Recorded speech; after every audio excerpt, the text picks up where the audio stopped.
Hey folks, MasakoX here. Let's get this out of the way, right? Black Frieza has to be one of the most ambivalent transformations I have seen in a while. It's both something that is relatively safe in terms of what to do with Frieza's potential growth, but it's also refreshing. Thank Kami we didn't get another shiny iteration of the Emperor, now I realise it. After years of fan-made creations, including our own bronze cell, the idea of another precious material to denote Frieza's further increase in power has sort of, pun intended, lost its luster. But the idea of the colour black, which never goes out of style and always looks cool, Freeza has been reborn with even more intrigue and wanderlust. Not to mention its introduction is just so him. Now, I know that some people may be upset about spoilers for the manga, but first off, you probably already heard about this from other avenues of the internet, and also, you probably were never going to read the manga anyway. Yeah, you just heard about it and thought, that's neat. Do I want to read the manga? Nope. Let's get that out in the open. Dragon Ball has been with us for quite some time, right? Almost 40 years, in fact, at this point, with the manga's debut in 1984. With said franchise being around for a considerable number of years, odds are that you most likely know about this common trope which often graces our eyes. The saga is nearing its end. Everyone is kind of exhausted fighting the bad guy for many chapters, him having multiple transformations with no hope of defeating them, no end in sight, when things look like there is no realistic resolution coming, despite the cooperation of all concerned in the group, there's that one guy that then comes in, steals the win, and makes the surviving bad guys turn to his side without any question. All of that resentment and ire just gone in a flash, when their lives flash before them. If you thought Goku when I stated that just now, usually you wouldn't be that far off, because he has pulled similar stunts like that in the Saiyan, Namek, Moro sagas, you name it. He's become famous for it. Maybe in the Buu saga, but not so much. I think the most brazen example is in the second Broly movie, where Gohan and Goten are trying to stop Broly, and Goku just comes up from the sky and says, "Well, you kinda suck. Guess I gotta help ya." It was kind of like that, wasn't it? But this time, that wasn't the case. For the most part, Goku stuck to the script when he wasn't being hurled back into the narrative thanks to Bardock. We aren't talking about our favourite Saiyan today, oh no. Because this time, this description of Dragon Ball's most common trope is aimed squarely at Freeza. If you're not familiar with what I mean and haven't read the manga, I'll give you a quick summary as to how he acquired this new power. Goku, Vegeta and Granola, that's the focus of the arc by the way, are fighting the remains of Gas's skeleton.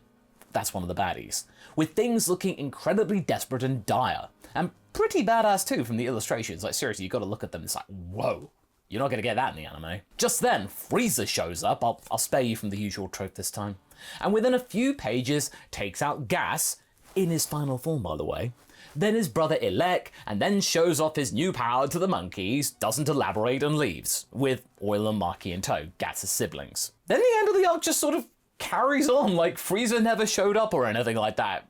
A very bizarre and surreal interlude, but cool, causing huge amounts of narrative whiplash in the process though, but nonetheless very true to the character of Freeza. He is proud of his new power, wants to show it off, but is also aware he has an empire to run, priorities you see. He could deal with Goku and Vegeta later, when they've had a chance to catch up and give him a proper challenge. But does that sound familiar to you? Similar to the latter Saiyan as well? I'll get to that point later. It's kind of funny, you know. For months, we were wondering about whether or not Freeza would actually appear in this saga. He'd chosen to omit himself from the Moro saga, finding out how strong he was, and since then we heard nothing from him. Some time ago, we said we could expect Freeza turning up sooner or later in the Granola saga, given his history with the Heaters, it would make sense. But at the same time, we were like, nah, it's not possible, surely, for him to appear in the last chapter to make a very bizarre and now arbitrary cameo. No, to us that ship sailed circa chapter 84 at the latest. Any later and it would have been seen as forced or something that would be seen as a cop-out. But you know what? He turned up, and with nothing that I expected. With a brand new form, a power greater than anything seen before. Shin, by the way, is so happy that his power measurement, his traditional power measurement, makes sense again. And He basically cleared the table after the Granola saga was wrapping up without us worrying about Goku stealing the win at the last second. That, by the way, was thankfully a group effort. That is until Gas Remains decided to chime in. Not gonna lie, that sequence is probably one of the darkest things I've seen in Super, and since First Form Hirudegarn in the Wrath of the Dragon movie. I can imagine some folks thinking that Freeza coming back with a new power isn't the greatest plot twist imaginable.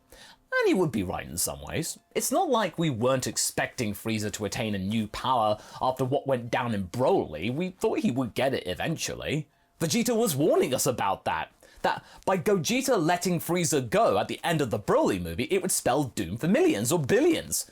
Check out our discussion, by the way, as to why Gogeta probably let Freeza go. We also know that in the superhero timeline, Freeza is still alive and kicking. Vegeta reminding us again that the Emperor is a right royal pain in the posterior for all concerned.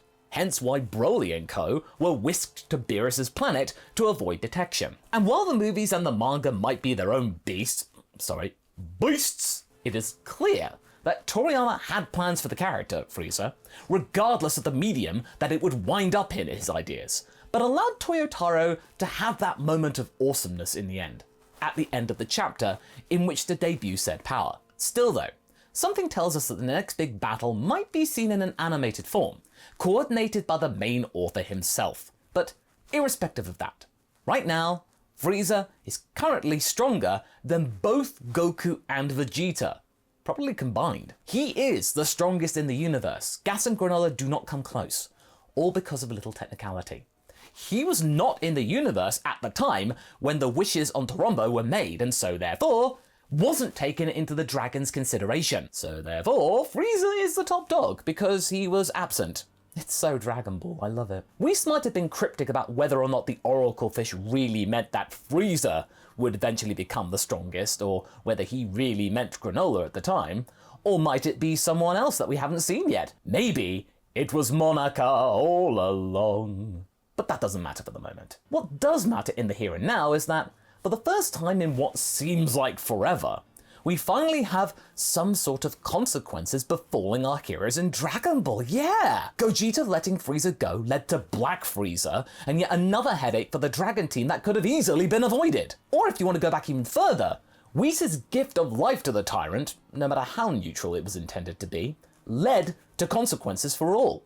And these consequences, they're not minor ones either. Like with what we had with Mirrorus losing his angelic self, something that actually gave him what he truly wanted, ironically. Yeah. But here, we have one of the quintessential big bads of Z, given some genuinely compelling development, being more cunning and powerful than ever before, whilst also being more mature and logical than ever before. And it's kind of Goku and Vegeta's fault. Whis indirectly, but he was trying to be fair in terms of a deal that they had made. There's a lovely thing that I wish to bring up with you.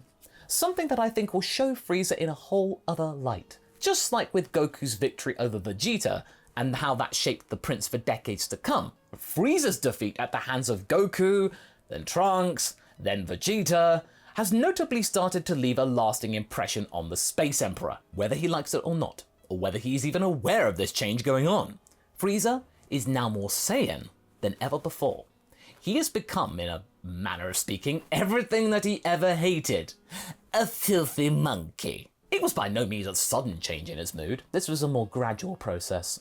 After his cybernetic enhancements failed him against Trunks, he then decided to train with Tagoma, which prompted Golden Frieza. I think his choice in gold was still to make fun of Super Saiyan. Moreover, his next defeat, thanks to the events of Resurrection F, caused Frieza to realize that he should not only train his body, but also his mind, since he had fallen for the same exact stamina trap he had done on Namek. Some people say that true Golden Frieza was attained cheaply in the other world. He didn't get it in a fair manner, and while it was weird to see him achieve any gains whilst there and in a cocoon, may I remind you, I do think that we overlooked an important aspect of that whole ordeal. The big shift in Frieza's personality came when he honed his mind, trained internally, and understood where he had fallen flat previously and where he could improve. Yes, he had been defeated 3 times before, but realized that even in his state, you can clearly perfect yourself.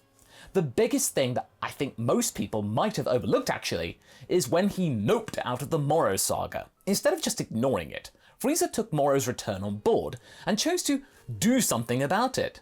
He most likely began training again in his own way, and then, as stated in the recent manga chapter, he discovered a time chamber on a planet that he was currently trying to conquer. And despite Moro disappearing, instead of just tippy-toeing around it and waiting for the next thing to happen, like we had thought, he most likely chose there and then to get on with improving, and the time chamber just happened to come around at the right time, and was something that sped things up for him. Not only does that give a nod to Goku's attaining of Super Saiyan 3, also the fact that all three of them, Goku, Vegeta and Freeza, have now died twice in the series, but it also seems very similar to Vegeta's sentiment in attempting more meditative methods of training.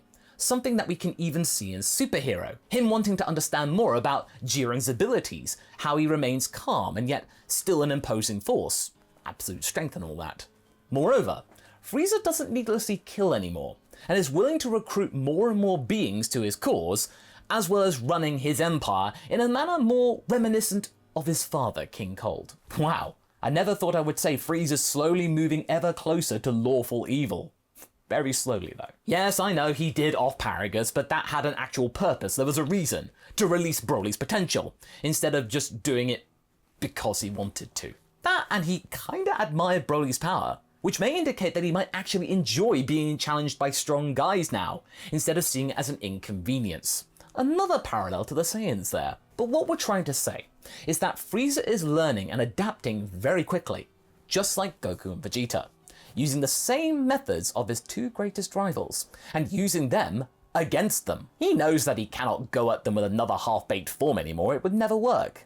If he were to eradicate them for real, he would have to have something foolproof, something he understood inside and out, and something that would definitely have plenty of wiggle room in terms of tempering power and having a bit of a ceiling. You need an extra bit on tap.